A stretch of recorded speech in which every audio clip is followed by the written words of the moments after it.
Hi everyone, welcome back to my channel. My name is Anil और React JS की इस video में बात करेंगे हम जेएसएक्स की। राइट, एक इंपॉर्टेंट चीज़ है। आपको ये लग रहा होगा कि इस वीडियो में आप कोई नई चीज़ सीखोगे। हाँ, नई चीज़ तो सीखोगे, बट आप ऑलरेडी इस चीज़ को यूज़ कर रहे हो। जेएसएक्स को आप पहले से यूज़ कर रहे हो। हमने अब तक 2-3 वीडियो बनाई हैं जिसमें हमने कोड करा है, फंक्शनल कंपोनेंट, क्लास कंपोनेंट, ऐसी चीज़ें। तो उनके अंदर आप ऑलरेडी जेएसएक्स यूज़ कर चुके हो, बट आपको पता नहीं है। इस वीडियो में आपको पता चलेगा। राइट, सो कोड स्टार्ट करने से पहले मैं कुछ बेसिक चीज़ें बताऊंगा। जावास्क्रिप्ट और जेएसएक्स में डिफरेंस वगैरह क्या होता है, सारी चीज़ें बताऊंगा। और क्या इसके लिए हमें कुछ अलग से इंस्टॉल करना होता है? नहीं, अलग से हमें कुछ भी इंस्टॉल नहीं करना होता है। जब भी आप रिएक्ट यूज़ करते हो, जेएसएक्स का सेटअप अपने आप आपके पास आता है। इसकी फुल फॉर्म क्या है? JavaScript XML. राइट, अच्छा, इसकी जरूरत क्यों पड़ी? जरूरत इसलिए पड़ी, होता क्या था, पहले हम जब नॉर्मल जावास्क्रिप्ट और एचटीएमएल यूज़ करते थे। एग्जांपल के लिए मैंने यहाँ पे एक W3C का एक पेज ओपन करा हुआ है, आपको दिखाऊंगा यहाँ पे।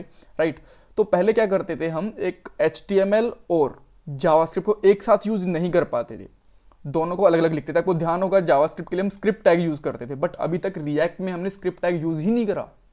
राइट, अगर आप लोग देखोगे तो, अगर मैं आपको कोई भी पेज ओपन करके दिखाता हूँ ऐप वाला, राइट, इसके अंदर जावास्क्रिप्ट के अंदर ही आपने एचटीएमएल लिखा हुआ है। थोड़ा सा अजीब लग रहा होगा अगर आप पहले आपने नॉर्मल जेक्वेरी वगैरह पे काम करा है तो, क्योंकि वहाँ पे हम इस तरीके से नहीं लिखते थे। पूरा एक स्क्रिप्ट टैग अलग रहता था हमारा, और उसके अंदर हम एचटीएमएल नहीं डालते थे, खाली जावास्क्रिप्ट डालते थे। राइट, बट ये क्या करता है, जेएसएक्स एचटीएमएल और जावास्क्रिप्ट दोनों को कंबाइन करके लिखने की पावर देता है। आप दोनों को कंबाइन करके लिख सकते हो आप।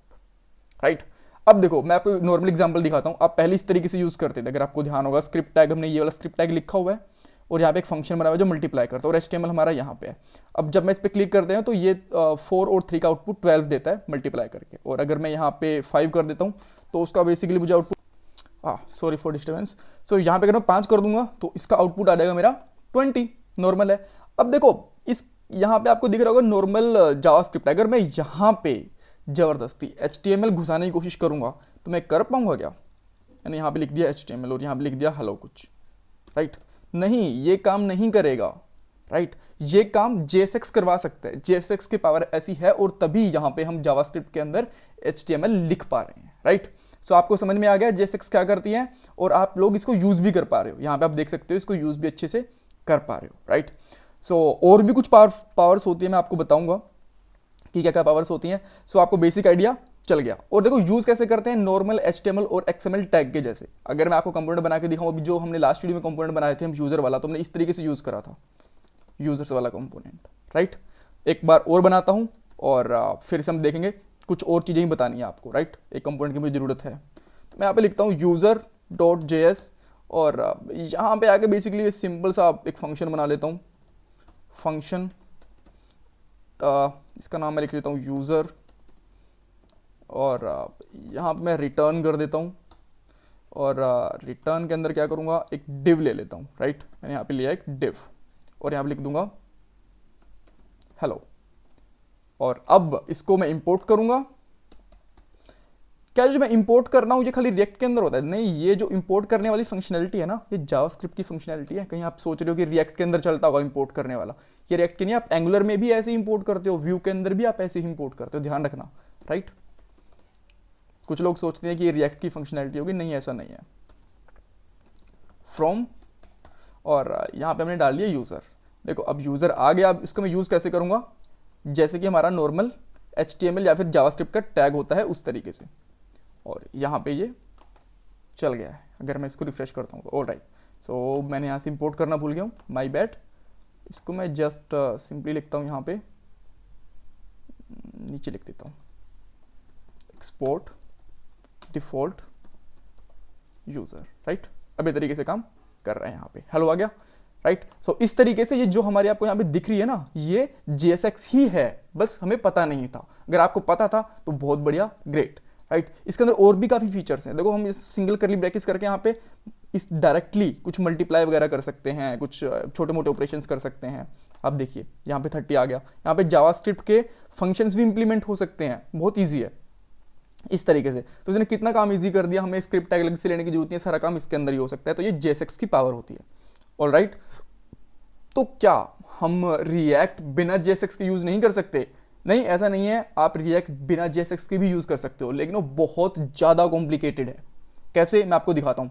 देखो अभी हमने यहाँ पे जो आउटपुट लिया 30, मैं यहाँ पे एक सिंपल स्ट्रिंग लिख देता हूँ ताकि ज़्यादा कॉम्प्लेक्स चीज़ ना बने। वो यहाँ पे लिख देता हूँ हेलो यूज़र, राइट। अब इसी चीज़ को मैंने क्या करा, एक टेक्स्ट लिया था और नॉर्मली हमें दिख गया था। अब इसी चीज़ को मैं चाहता हूँ बिना JSX के करूँ, उसके लिए मुझे क्या करना पड़ेगा, ये सारी चीज़ें हटानी पड़ेंगी और देखिए कितना कॉम्प्लेक्स चीज़ होगी वो। आपको यहाँ पे लिखना पड़ेगा रिएक्ट, और रिएक्ट लिखने के लिए आपको सबसे पहली बात तो इंपोर्ट भी करना पड़ेगा, राइट, बिकॉज आपने इंपोर्ट ही नहीं करा है, राइट। तो यहाँ पे लिखेंगे हम import react from react, right. और यहाँ पे हम लिखेंगे react dot create element, right, इस तरीके से। और क्रिएट एलिमेंट के अंदर अपने अपने कुछ टैग्स होते हैं, जैसे कि आप जो भी टैग यूज़ करना चाहते हो। मैं यहाँ पे यूज़ करना चाहता हूँ H1 टैग। सेकंड पैरामीटर होता है इसका, कुछ आपको क्लासेस देनी है, कुछ आईडी वाईडी देनी है वो। और थर्ड पैरामीटर आप उसके अंदर पुट क्या करना चाहते हो, यहाँ पे यूज़र, यहाँ पे लिख देता हूँ हेलो यूज़र, राइट। और अब देखते हैं हमारे पास क्या आउटपुट आया। देखो अब हमारे पास आउटपुट आ गया, राइट। अगर आपको डिव लेना है तो यहाँ पे इस तरीके से डिव ले सकते हो, ऐसे, राइट, यहाँ पे आ गया। तो कितना कॉम्प्लेक्स चीज लिखनी पड़ रही है हमें एक डिव के लिए। और देखो एक डिव के अंदर हम H1 टैग यूज कर सकते हैं, कुछ भी यूज कर सकते हैं, जितने मर्जी स्पैन वगैरह यूज कर लो तो वो ईजी है। बट अगर मुझे यहाँ पे करना हो तो बहुत ही ज़्यादा कॉम्प्लेक्स है। मान लो कि मुझे अब इसका एक चाइल्ड बनाना है डिव का, तो मुझे क्या करना पड़ेगा, यहाँ पे मुझे अलग से क्रिएट एलिमेंट लेना पड़ेगा, इस तरीके से create react dot create element, right. और उसके अंदर फिर से मुझे तीन यहाँ पे एक डालना पड़ेगा, H1 टैग डालना पड़ेगा, और उसके बाद में फिर मुझे यहाँ पे नल डालना पड़ेगा ताकि कोई क्लास वगैरह आईडी वगैरह है नहीं। और मुझे यहाँ पे टेक्स्ट डालना पड़ेगा हेलो इनर टैग, राइट। मैंने ये डाला और देखिए अब यहाँ पे जाके आया, ऊपर डिव था और ये था। तो कितना कॉम्प्लेक्स है, राइट। सो ये हमें इतना कुछ करने की जरूरत ही नहीं है जब हमें JSX है हमारे पास तो। और JSX है तो हमारे पास हम इस तरीके से इसको यूज भी कर सकते हैं, सिंपल है, राइट। सो इसलिए JSX ज़्यादा यूजफुल है। आपको बेसिक आइडिया पता चल गया कि JSX है क्या।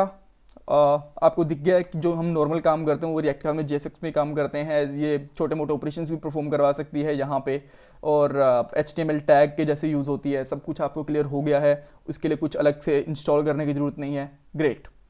लास्ट वीडियो मैंने क्वेश्चन पूछा था आपसे कि क्या एंगुलर और रिएक्ट को एक साथ यूज़ कर सकते हैं। आंसर है हाँ, दोनों को एक साथ यूज़ कर सकते हैं। कैसे? देखो रिएक्ट एक लाइब्रेरी है और एक लाइब्रेरी को आप कहीं पर भी यूज़ कर सकते हो। चाहे आप उसको एंगुलर के साथ यूज़ करो, चाहे आप उसको व्यू के साथ यूज़ करो, चाहे आप उसको सेंचा के साथ यूज़ करो, कहीं भी यूज़ कर सकते हो, कोई प्रॉब्लम नहीं है, राइट। All right. सो इस वीडियो का क्वेश्चन क्या है? इस वीडियो का क्वेश्चन ये है कि क्या मैं JSX को बिना रिएक्ट के यूज़ कर सकता हूँ, हाँ और ना। इसका आंसर मुझे कमेंट बॉक्स में दो। रीजन भी बताओगे तो और भी अच्छी बात है, और नेक्स्ट वीडियो में आपको उसका आंसर कर दूंगा। कभी कभी जो कुछ क्वेश्चन पूछता हूँ आप उनका नेट के ऊपर सर्च कर लिया करो। क्या होता है जब हम एक चीज़ सर्च करने जाते हैं ना तो हमें दो चार चीज़ें और पता चल जाती हैं। So thanks for watching this video. Channel को सब्सक्राइब करना, वीडियो को लाइक करना बिल्कुल मत भूलना। एंड पूरी प्लेलिस्ट का लिंक ऑलवेज आपको डिस्क्रिप्शन बॉक्स में मिल जाएगा। Bye bye, take care.